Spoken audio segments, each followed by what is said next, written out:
வணக்கம். நான் டாக்டர் தீபா லாலன். இன்னைக்கு நம்ம என்ன டாபிக் பத்தி டிஸ்கஸ் பண்ண போறோம் அப்படின்னா, ரொம்ப ஒல்லியா இருக்காங்க பாத்தீங்களா? அவங்க எப்பயுமே கேட்கிற விஷயம், நான் எப்படியாவது வெயிட் ஆயிடணும், நல்ல கொழு கொழுன்னு ஆயிடணும் அப்படின்னு ஆசைப்படுறாங்க. ரொம்ப குண்டா இருக்கவங்க, நான் எப்படியாவது ஒல்லி ஆயிடணும் அப்படின்னு ஆசைப்படுறாங்க. ஆக்சுவலி இவங்க நான் கொஞ்சம் கொழு கொழுன்னு ஆகணும்னு ஆசைப்பட்டதுலாம் வந்து பாத்தீங்கன்னா ஸ்லிம்மா இருக்கவங்க இல்லைங்க, ரொம்ப ஒல்லியா இருக்கவங்க. ரொம்ப ஒல்லியா கண்ணெல்லாம் ஊட்டி நிறைய பேர் வந்து பாருங்க, பிசிக்கே வந்து ரொம்ப எலும்பும் தோலுமா இருப்பாங்க பாத்தீங்களா? அது அவங்களுக்கு கஷ்டம் இருக்கதானே செய்யும். அந்த மாதிரி பர்சனாலிட்டிஸ் வந்து பாத்தீங்கன்னா நிறைய பேர் நான் சட்டுன்னு வந்து கொஞ்சம் எனக்கு வந்து ஒரு கெத்தே இருக்க மாட்டேங்குது, ரொம்ப எலும்பும் தோலுமா இருக்கிறதுனால சாப்பாடு உங்க வீட்டுல உங்க வீட்டுக்காரர் வந்து போடுறாரா அப்படின்னு கேக்குறாங்க, உங்க அம்மா அப்பா போடுறாங்களான்னு கேக்குறாங்க. அந்த மாதிரி எல்லாம் நிறைய பேர் வந்து பாத்தீங்கன்னா அதீத ஒல்லியா இருக்கவங்க வருத்தப்படுவாங்க. கவலையே படாதீங்க, ரொம்ப ஒல்லியா இருக்கீங்களா, வெயிட் ஏத்திட முடியும், ஏறிட முடியும், நல்ல குழு குழுன்னு நீங்க ஆகவும் முடியும். இப்ப நிறைய பேர் இந்த மாதிரி பதிவுகள் பார்த்துட்டு ஒரே மாசத்துல நான் ஆயிடணும் அப்படின்னு எதிர்பார்க்கறாங்க. அதுவும் வந்து பாத்தீங்கன்னா தப்புங்க. எப்பயுமே ஸ்லோ அண்ட் ஸ்டெடியா தான் நம்ம வந்து பாத்தீங்கன்னா வெயிட் ஏத்தணும். All of a sudden weight ஏத்திக்கிறோம் அப்படின் போது அது ஸ்டெராய்ட்ஸ்னால வெயிட் ஏத்துற மாதிரி இருக்கும். ஸோ அந்த தப்பை செய்யாதீங்க. இப்ப தோராயமா ஒரு 30 கிலோ இருக்கீங்க அப்படின்னு வச்சுக்கோங்களேன். ஒரு மாசத்துல 32 கிலோ, 2வது மாசம் 34 கிலோ, கடைசி ஒரு சிலர் வந்து பாருங்க மெட்டபாலிக் டிசார்டர்ஸ் இருக்கும். அப்ப அந்த மாதிரி பர்சனாலிட்டிஸ் ஒரு மாசத்துல 31 கிலோ, 1 கிலோ தான் ஏறுவாங்க. 2வது மாசம் இன்னும் 1 கிலோ தான் ஏறுவாங்க. அந்த மாதிரி ஸ்லோ அண்ட் ஸ்டெடியா ஏத்திக்கிறதாங்க உங்களுக்கு நல்லது. அந்த மாதிரி மெடிகேஷன்ஸ் இருக்கா, fortified tablet, supplementary food, complementary diet அப்படின்ற மாதிரி எத்தனையோ விஷயம் இருக்குதாங்க செய்து ஹோமியோபதியில.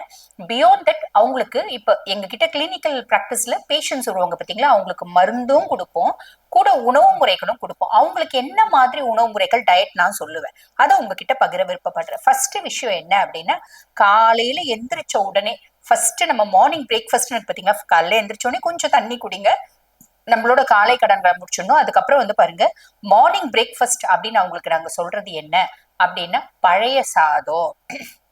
பழைய சாதம் சொல்லுவோம். அதாவது ஒரு சிலருக்கு வந்து பாத்தீங்கன்னா இந்த ஜவ்வரிசினோட டயட் சொல்லுவோம், ஒரு சிலருக்கு வந்து பாத்தீங்கன்னா இந்த டயட் சொல்லுவோம்.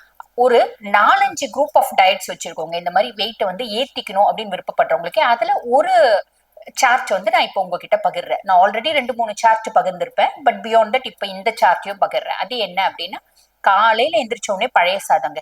எந்திரிச்ச உடனே மார்னிங் பிரேக்ஃபாஸ்ட் பழைய சாதம், நல்ல வயிறு ஃபுல்லும் பழைய சாதம் சாப்பிடுங்க. அதுல வந்து நிறைய ப்ரோபயோட்டிக்ஸ் இருக்கு.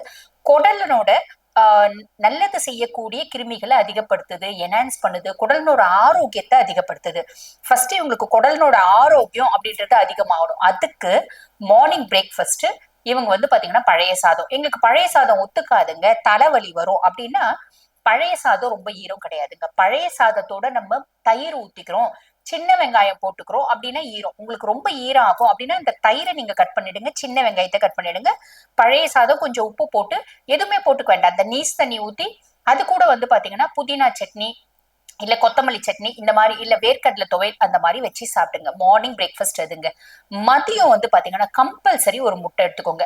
நாங்க முட்டையே சாப்பிட மாட்டோம் அப்படின்றவங்க ஒன்னும் பிரச்சனை இல்லை, மத்தியான சாப்பாட்டுல 2 டீஸ்பூன் பருப்பு கொஞ்சம் போட்டு 2 டீஸ்பூன் நெய் ஊத்திக்கணும், நெய் ஊத்தி சாப்பிடுங்க.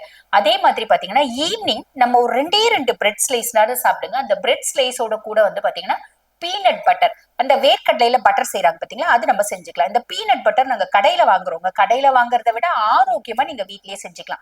வறுத்த வேர்க்கடலை எடுத்துக்கோங்க, தேவையான அளவுக்கு மிக்சி கப்ல போடுங்க, கொஞ்சம் வெண்ணெய் போட்டுக்கலாம், இல்ல தேங்காய் எண்ணெய் போட்டுக்கலாம். ஆக்சுவலி தேங்காய் எண்ணெயோட டேஸ்ட் வந்து சிலருக்கு பிடிக்காது. அப்ப நம்ம நல்ல சுத்தமான வெண்ணெய் போட்டு நல்ல கொஞ்சம் கருப்பட்டி எவ்வளவு தேவையோ அதை போட்டு நல்ல ஓட்ட விடுங்க. பீனட் பட்டர் ரெடி, ஃப்ரிட்ஜில் எடுத்து வச்சுக்கோங்க. அது ஏறக்குறைய 3-5 நாள் நம்ம வந்து ஸ்டோர் பண்ணி வச்சுக்கலாம். ஈவினிங் நல்ல ஒரு 2 ஸ்லைஸ் பிரெட், நல்ல ஒரு 2-3 டீஸ்பூன் பீனட் பட்டர் போட்டு சாப்பிட்டுருங்க. ஓகேங்களா? சாப்பிட்டுட்டு எங்களுக்கு ஜாம் வேணும்னாலும் நீங்க ஃப்ரூட் ஜாம், நீங்க மிக்ஸ்டு ஃப்ரூட் ஜாம் வீட்லயும் செஞ்சுக்கலாம். இல்ல நீங்க வந்து கடையில வாங்கிக்கிறீங்க அப்படின்னாலும் கடையில வாங்கிக்கோங்க, ஜாமும் போட்டு சாப்பிடலாம். ஓகேங்களா? அது வந்து ஈவினிங் சாப்பிட்டுட்டு நைட் டைம் வந்து பாத்தீங்கன்னா சோளம், நம்ம கடைகள்ல சோளம் வாங்கி வச்சுக்கோங்க. சோளம் வாங்கி காய வச்சு பவுடர் பண்ணி வச்சுக்கோங்க. ஆனா சோளம் மாவே வந்து ரெடிமேடா கிடைக்குதுங்க.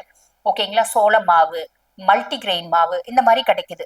நம்ம சிறுதானியங்கள் எல்லாம் கலந்த மாவும் இருக்கும், சோளம், கம்பு, தெனை, ஓகேங்களா, சாமை எல்லாம் கலந்த மாவும் நம்ம எடுத்துக்கலாம். இல்லைன்னா வெறும் சோள மாவு வாங்கிக்கோங்க.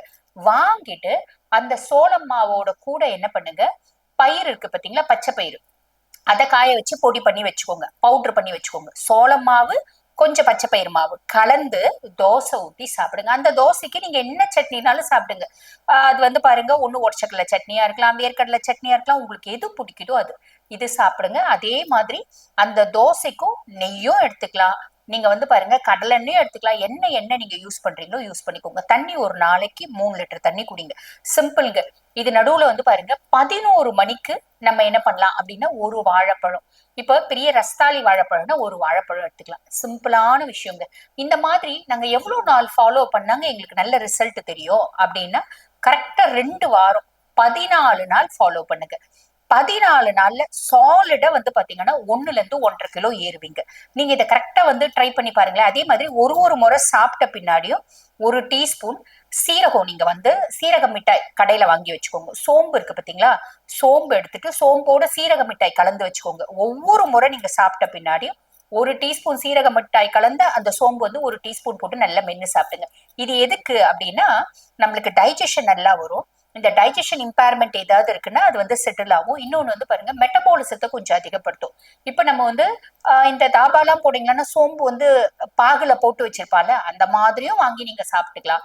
இல்லைங்க அது ரொம்ப இனிப்புன்னா கொஞ்சம் சீரக மிட்டாய் கலந்தும் சாப்பிட்டுக்கலாம். இதை கரெக்டா 14 நாள் ஃபாலோ பண்ணுங்க. நிறைய டிஃபரன்சஸ் தெரியுங்க. நிறைய பேருக்கு கண்ணும் எல்லாம் ஒட்டி போயிருக்கும், அந்த கண்ணெல்லாம் புசு புசுன்னு ஆவறது தெரியும். பெட்டர்மெண்ட் அப்படின்றது சாலிடா கிடைக்கும். ஆனா நாங்க கிளினிக்கல் பிராக்டிஸ்ல வெறும் டயட்டோட மட்டும் நாங்க அமைச்சிடுறது இல்ல, மெடிசன்ஸும் கொடுப்போம்.